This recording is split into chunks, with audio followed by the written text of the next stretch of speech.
What's up, everybody? This is the 8 to 5 trader giving you guys my trades for the week or trades for the day. It's been a long time. I think my last video came out in November, but I'm back to give you guys my trades. I'm back on the high horse. I have been trading in this time period that I've been away, but yeah, let's go ahead and get back on this gravy train and see what we got.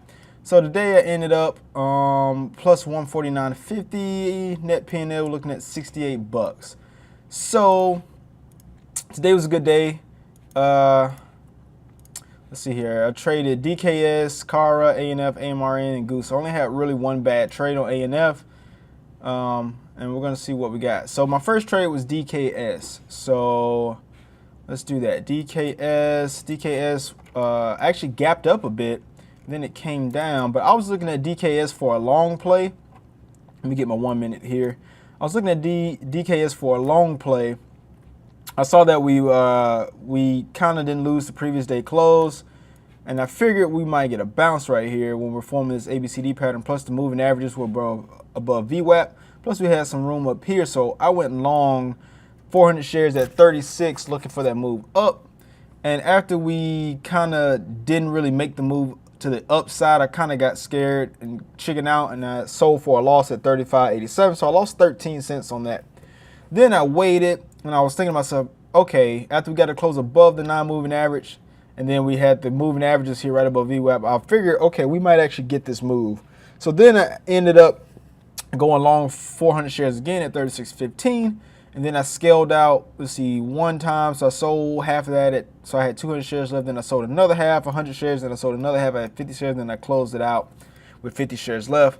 And then I ended up missing this play right here. I actually saw this move setting up, but by this time I had already made my my 1% for the day, and then I just ended up stopping. But some really good trades there on DKS. Then the next trade I had, we had ANF. So ANF gave me a little bit of issue. I don't even remember what really happened, but I want to say it gave me some problems. Let's see, ANF. Yeah, so ANF.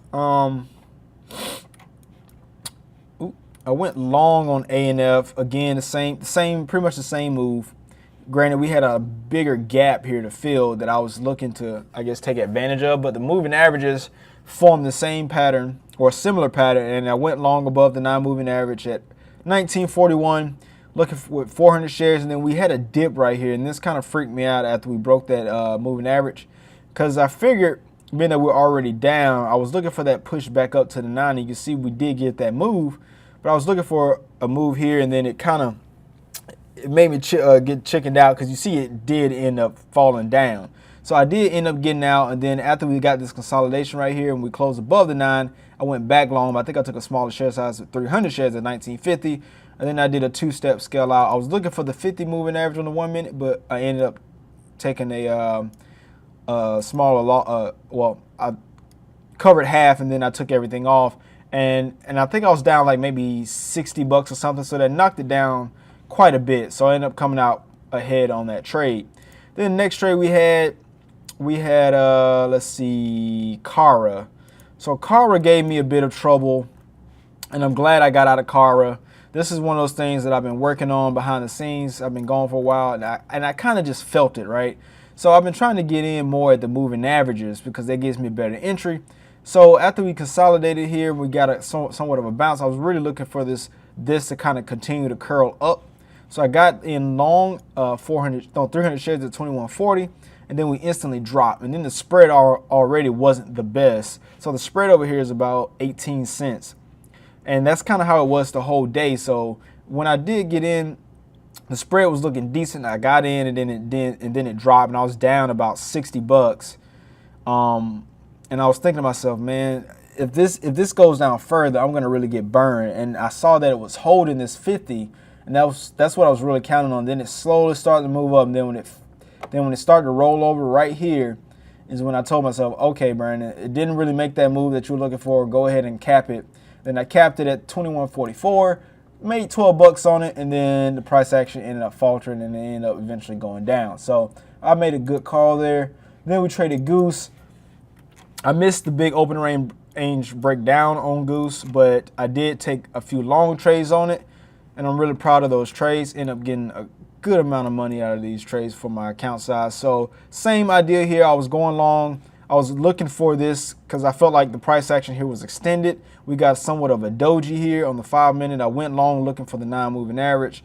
I went long when we broke the 9 moving average here, 38.25, 400 shares, and we got a pop up here. Then I covered half at the 20 moving average on the 1 minute.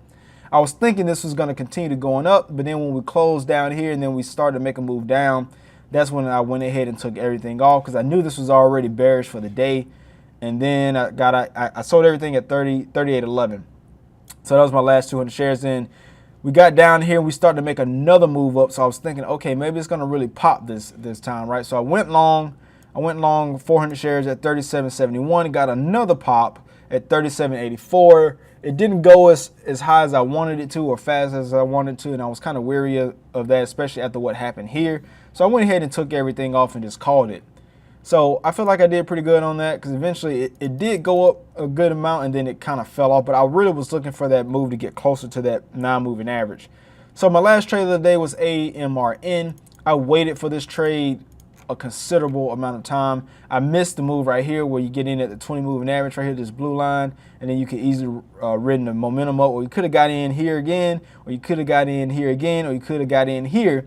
But I waited for my entry because I know based on my previous trades, if I get in here at the 9 moving average, there's a good chance that I could possibly get stopped out based on my account size because I don't like holding from here all the way down to the 20 moving average versus me just waiting for that entry to give me that opportunity to get in. So I waited right here, and you guys can see right here, I got a really good entry here with 200 shares at 19.28, and then I sold everything at the top, and at this point I was just done with my day because I knew I was already up a considerable amount, and I made another 32 bucks off of that. It was a really quick trade. It took about, let's see, 1, 2, 3, 4, 5. It's about a 6-minute trade, but it was a really good entry. And this is something that I've been practicing on. It's just waiting for my entries and to try to get the best risk to reward. Because my risk was from this entry below this candle, really, probably below this candle is probably when I would have stopped out because I probably felt that it would have rolled over. And my reward was everything to the top of this. So that's what I've been trying to do. And it's really worked out really well for me these past few weeks as I'm slowly starting to get my my psychology in order to just wait for my entries. And today just proved that when I wait for my entries, I get the entries that I'm looking for and that I really strive to get. So, yep, that's all I got for you guys today. I'm gonna try to do these more regularly. I'm trying to do them every day, and I got some other stuff going where I want to show my desktop that I trade on, and I also want to do some review on some of the trading platforms like Dodge Trader and also TradingView and also Trading Sim that I use to back trace all of these trades, so I can actually go in and actually replay this trade in like as if I'm trading in the markets live. So stay tuned for that, guys. I'm feeling really good about this. Past few days have been really good. I'm feeling really good about this whole trading thing again. So yeah, don't forget to hit that subscribe button. Don't forget to hit that like button, and I will see y'all in the next one.